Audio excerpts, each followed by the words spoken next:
Let's talk about a powerful, kind of counterintuitive idea from Robert Kiyosaki's Rich Dad, Poor Dad. It's this: you should work to learn, not just to earn a salary. It's a concept that pretty much flips all the conventional career advice we've ever heard right on its head. And this quote right here, it just perfectly captures the two completely opposing worldviews we're going to unpack. On one side, you've got the path that, let's be honest, most of us are taught. Get a secure job, become a specialist, and just climb that corporate ladder. But on the other side is a totally different strategy, seeing every single job as a chance to pick up a valuable new skill for your future.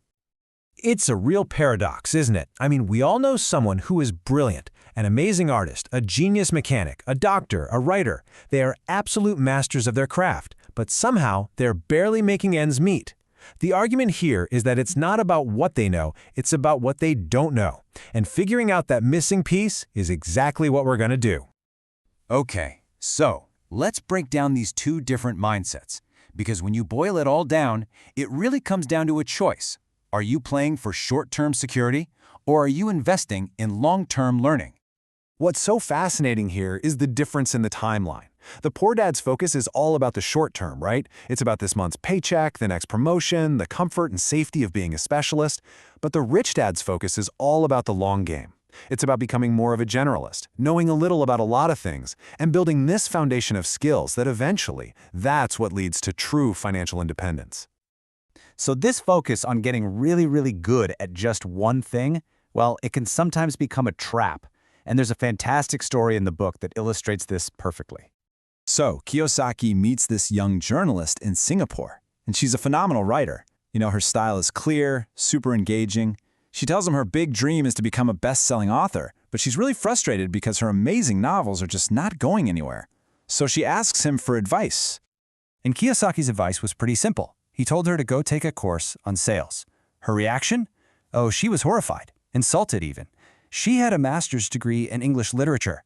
To her, salespeople were just these greedy characters, and the idea of selling was completely beneath her as a professional. And just like that, the interview was over. And this is where the lesson just hits you like a ton of bricks. Before she stormed off, Kiyosaki pointed to her own notes, where she had described him as a best-selling author, not a best-writing author. See, her incredible writing skill was only one half of the equation. Without the other half, the skill of selling, her brilliant work was probably never going to reach the huge audience it deserved. So that brings us to this huge idea, this concept of being one skill away from great wealth. What it means is that for most really talented people, the key to unlocking their financial potential isn't to get even better at the thing they already do. It's to learn and master that one extra complementary skill that they're missing, like sales or marketing or even just public speaking. And this isn't just some nice-sounding theory he preaches. Nope, it's the exact playbook Kiyosaki used to build his own career. I mean, just look at this career path. At first glance, it seems kind of random, right? But it wasn't. None of these jobs were picked for the paycheck. He took a job with Standard Oil specifically to learn about international trade. He joined the Marine Corps not just to fly planes, but to learn how to lead people under immense pressure. And then he took a job at Xerox, which his educated dad was just horrified by, for one reason and one reason only: to get over his fear of selling. Every job was a deliberate choice to learn a critical skill. So these are the kinds of skills that really build wealth. And think about it. Sales and marketing are really just fancy words for effective communication. When you can take a technical skill you have, like writing or medicine or coding, and combine it with the ability to communicate its value to other people, well, that's when your potential for impact and income just goes through the roof. But here's the thing. It's not just about collecting random skills. They have to fit together inside a bigger system. And there's a really simple analogy for this. No, seriously, think about it for a second. I bet almost every single person watching this would say, yeah, of course. You probably use better meat, better ingredients, and have a way better recipe. It's the logical next question, right?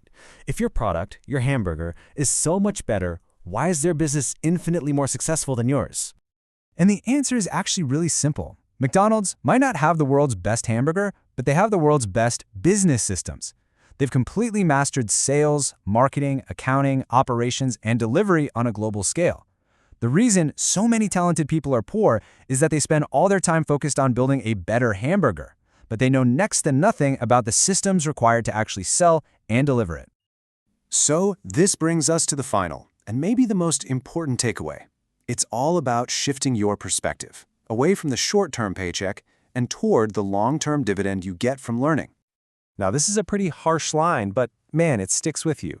The idea is that if you're only ever working for money, you're often paid just enough to keep you showing up, but not enough to get ahead. You work, you pay your bills, and you pretty much stay in the same financial spot. It's a cycle. The book uses this amazing analogy of a hamster running like crazy on a wheel. There's a ton of effort, a lot of hard work happening, but tomorrow morning, you wake up in the exact same cage. You're super busy, but you're not actually going anywhere. The goal isn't to stop working hard, it's to make sure all that hard work is actually building you a way out of the cage. And so this is really the ultimate question to ask yourself. Take a good, honest look at your daily work. Are the skills you're picking up today building a bridge to a different kind of future, or are they just keeping that wheel spinning? Because in the long run, what you choose to learn is so much more valuable than what you earn.